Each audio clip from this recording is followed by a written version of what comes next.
Sama ibu-ibu, boleh saya sapa? Ibu-ibu, apa kabar semuanya?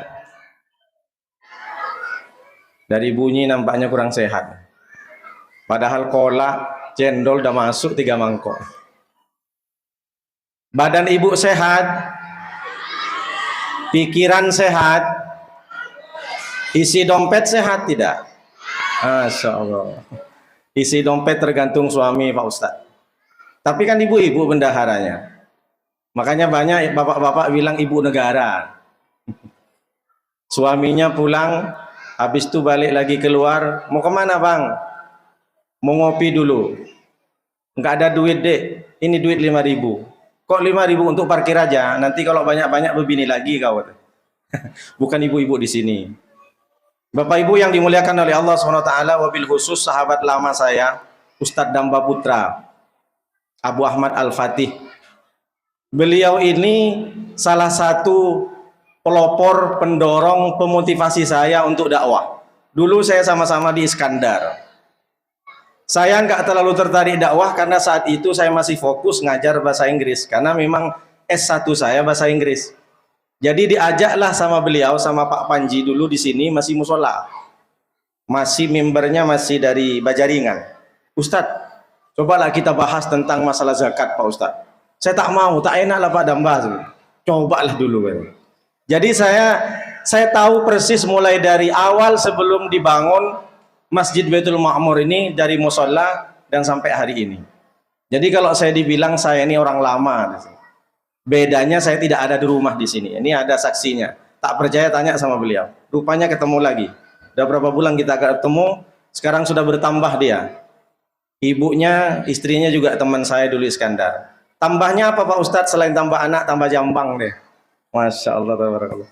Suaranya menggelegar, jernih, bersih. Maka beruntung Bapak Ibu diimami beliau. Yang sama-sama kita hormati Pak Burhanuddin yang sering mengundang saya, Maulid Nabi dulu pernah.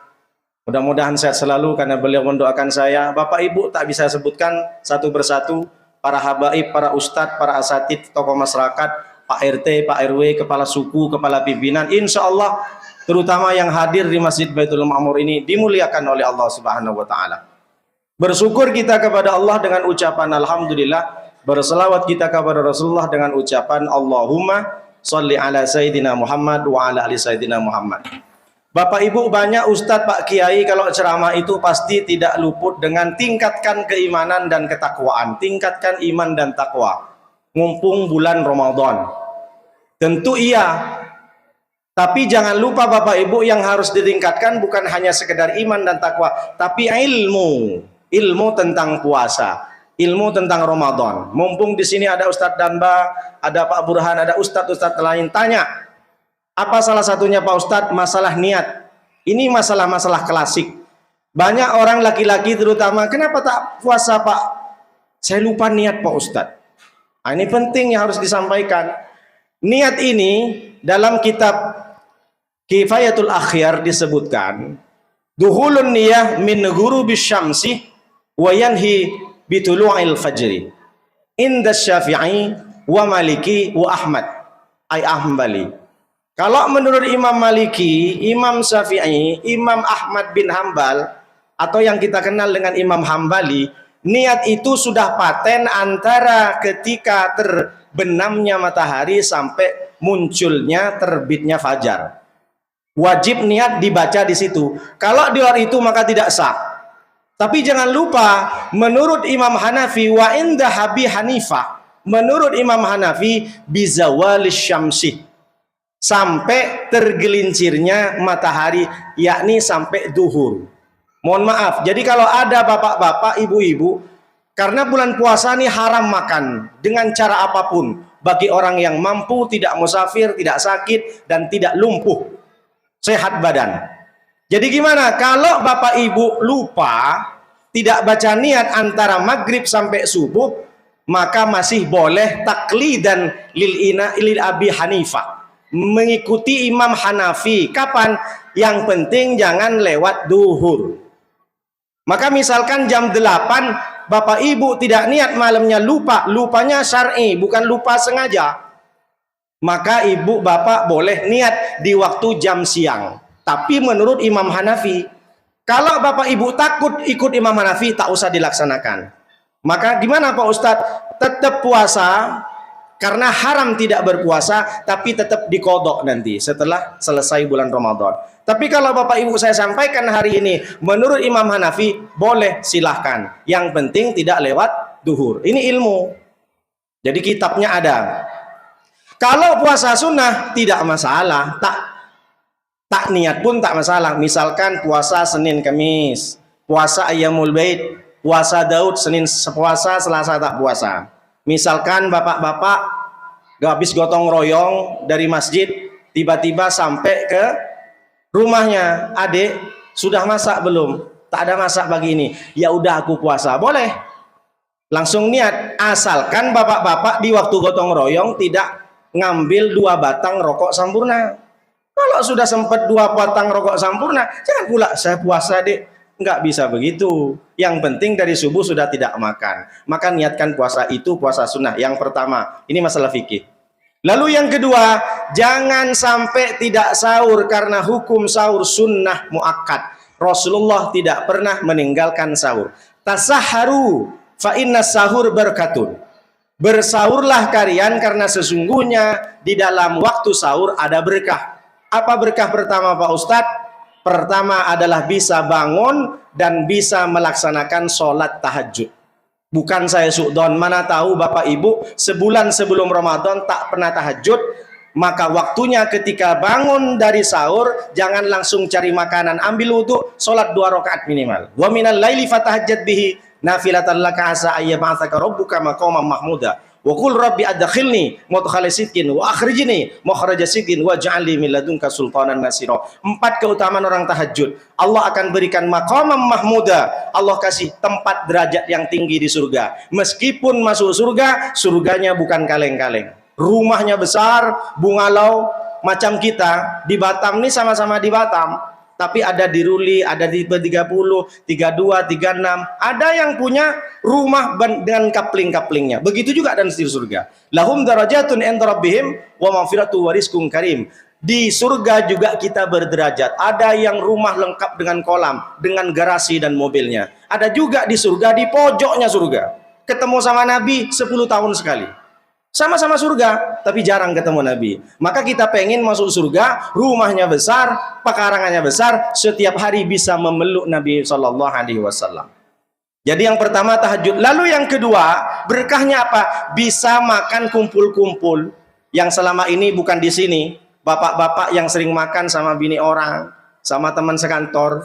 Waktu sahur, kumpullah sama anak. Bilang sama anaknya, anakku kamu udah besar. Iyalah ya. Ayah tiap hari tak ketemu sama aku. Istriku juga. Istriku tambah glowing ya mukanya. Iyalah ya. Kok baru tahu ya? Ayah tak sempat lah makan bareng. Ayo kita selfie dulu, selfie dulu. Hai guys, dibikin FB Pro. Sekarang kan ada FB Pro ya. Hai guys, a day in my life. Hari ini kita masak sotong guys.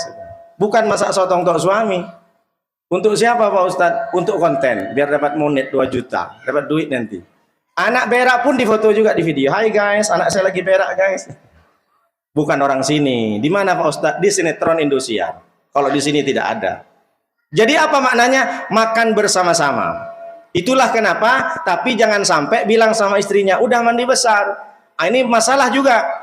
Jadi suatu ketika dulu Rasulullah datang laki-laki, ya Rasulullah, ana usbihu junuban. Saya ini bangun pagi subuh, tapi saya dalam keadaan junub, lupa mandi, subuh sudah kelewat. Wa uridu siyam, saya pengen puasa, boleh nggak ya Rasulullah? Jadi ada suami istri, kemudian dia lupa mandi sampai subuh baru ingat. Maka gimana puasanya? Tanya ke Rasulullah. Maka kata Rasulullah, ana usbihu junuban wa uridu siyam, fa'altasilu wa saum wa siyam. Jadi kata Rasulullah SAW, saya juga ini pernah junub, kebablasan, tak mandi sampai sholat subuh. Saya puasa, saya mandi, saya puasa. Maka si laki-laki ini tak percaya. Ya Rasulullah, innaka la mithlana. Sesungguhnya engkau ini tak sama denganku. Innaka, Rasulullah SAW itu kata orang ini, bahwa engkau ya Rasulullah, Ghufirah ma taqaddama wa ma ta'akhkhara. Dosamu diampuni yang lalu dan yang akan datang.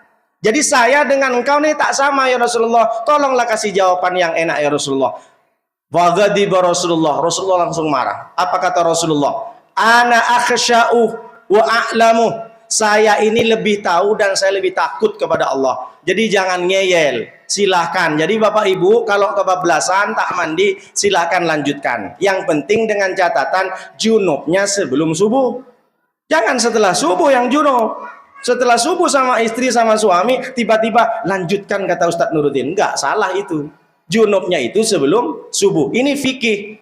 Takut Bapak Ibu takut, wah ini saya kebablasan ketiduran habis sahur. Subuhnya kurang 5 menit tapi belum mandi. Silahkan lanjutkan. Itu yang kedua. Lalu yang ketiga, banyak juga orang yang kerja kantoran mulutnya takut bau tapi sudah lewat dari duhur masih sikat gigi pakai enzim, pakai close up biar agak sedikit seger Pak Ustadz. Itu makruh muakkad kalau bisa dihindari.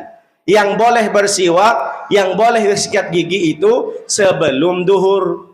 Kenapa? Kata Rasulullah sampai bersumpah, fa wallahi, demi Allah, nafsi biyadihi, yang diriku ini ada dalam kekuasaan Allah, lahulufu famis shaimi atyabu min rihil miski. Sesungguhnya kata Rasulullah, saya bersumpah, bau mulut orang yang berpuasa lebih harum daripada minyak kasturi, lebih harum daripada minyak wangi. Maka jangan sampai hilangkan itu dengan cara sikat gigi. Tapi jangan gara-gara ini ibu-ibu tidak sikat gigi 13 hari ke depan. Nanti ditanya sama suami, Mama, kok agak bau-bau jengkol yang sudah busuk? Itu mulutku katanya. Enggak sikat gigi. Kata Ustadz Nuruddin, jangan sampai dihilangkan. Bau mulut ini di surga lebih harum dari minyak kasturi. Abang mau nyoba? Hah? Pingsanlah bapaknya. Bukan seperti itu ibu-ibu. Saya nyalahkan ibu-ibu aja. Kalau sama bapak tak enak pula saya nanti. Di-tackling pula nanti. Jadi jangan gara-gara ibu dengar ini lalu tidak sikat gigi. Tidak. Yang dimaksud makruh muakkad dijauhi kata Rasulullah sebelum duhur, setelah duhur. Kalau sebelum duhur silahkan. Terakhir, fikih. Karena fikih ini luas.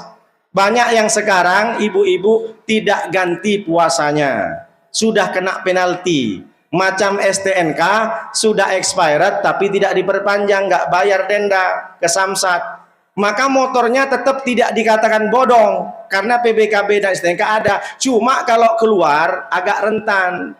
Jadi bagaimana? Tetap bayar denda, motor tetap utuh. Maksudnya bagaimana? Ibu tetap punya hutang puasa, misalkan hutang puasa tahun 2023 10 hari sampai bulan Ramadan tidak tergantikan, belum dikodok. Bagaimana tuh Pak Ustadz? Maka Bapak Ibu tetap punya tanggungan hutang puasa, tetap diganti yang 10, tapi karena sudah masuk ke Ramadan berikutnya, Bapak Ibu bayar fidyah. Fidyahnya apa Pak Ustadz? Setengah sok atau kurang lebih 1,5 kilo gram, 1,5 kilogram. Atau kata Imam Syafi'i itu kasih makan satu fakir miskin sehari. Jadi kalau Bapak Ibu makan 3 kali sehari, 20.000 sekali makan kali 3, 60.000. Tapi kalau di Basnas sudah ditentukan sekitar 50.000 sehari. Jadi kalau Bapak Ibu punya hutang, terutama ibu-ibu, karena tak sempat kemarin sibuk Pak Ustadz, ternyata sudah masuk Ramadan tahun ini, maka satu hari dibayar 50.000 kali berapa hari. Kalau tidak mau kasih 50.000, kasih makan. Makannya seperti apa Pak Ustadz? Sesuai dengan Bapak Ibu yang makan di rumah. Kalau Bapak Ibu di rumah makan daging, jangan kasih pula ikan teri sama orang fakir miskin. Harus sama dengan kita. Kita misalkan makan ikan kakap besar setiap hari. Yang dikasih ke fakir miskin, cucunya kakap kecil kan? Oh, itu tak betul. Kalau kita makan sayur sawi, kasih juga lengkap dengan sayur mayur. Kalau memang Bapak Ibu di rumah setiap hari memang makan jengkol dengan nasi, maka sedekahnya, fidyahnya itu nasi dengan jengkol. Jadi jangan sampai beda-bedakan. Kalau yang kita makan berasnya beras panah, beras bumi ayu yang super istimewa, jangan kasih pula beras raskin sama orang miskin, bekutu pula. Beras raskin sudah busuk lagi 2 tahun. Ini tak betul. La yu'minu ahadukum hatta yuhibba li akhihi ma yuhibbu li nafsihi. Kemudian yang paling terakhir sekali, masalah orang menyusui dan hamil. Banyak Pak Ustadz, saya tak bisa puasa. Boleh nggak tak puasa? Boleh. Tapi tengok dulu, ibu-ibu kalau tak puasa takut ke dirinya atau takut ke anaknya. Simple menurut Imam Syafi'i. Kalau takut sama dirinya, cukup kodok saja. Tapi kalau bapak ibu dikasih tahu sama dokter, Bu, mulai besok ibu jangan puasa. Tengok anak ibu tuh ngap-ngap, udah mau mati ya. Bayi ibu itu misalkan, maka ibu harus langsung tak puasa. Berarti ibu bukan hanya takut kepada dirinya, tapi khawatir anaknya juga tidak mendapatkan asupan gizi ASI. Maka kalau seperti itu, khawatir dengan anaknya, ibu nanti tidak hanya sekedar kodok puasanya setelah Ramadan, tapi juga bayar fidyah seperti tadi. Kalau khawatir dengan jiwa yang lain itu anaknya. Tapi kalau hanya khawatir kepada diri sendiri, hanya kodok saja. Nah, ilmu-ilmu fikih ini penting harus dipelajari, karena biar puasa kita tidak hanya sekedar dapat iman dan takwa, tapi juga berkualitas. Demikian yang bisa sampaikan. Kalau saya lama-lama, nanti Bapak Ibu ala banyak kali ngomongnya Pak Ustadz. Jadi update status pula Ustadz Nuruddin. Banyak kali ngomongnya. Terima kasih. Hadanallahu ilaikum la tariqil mustaqim. Wassalamualaikum warahmatullahi wabarakatuh.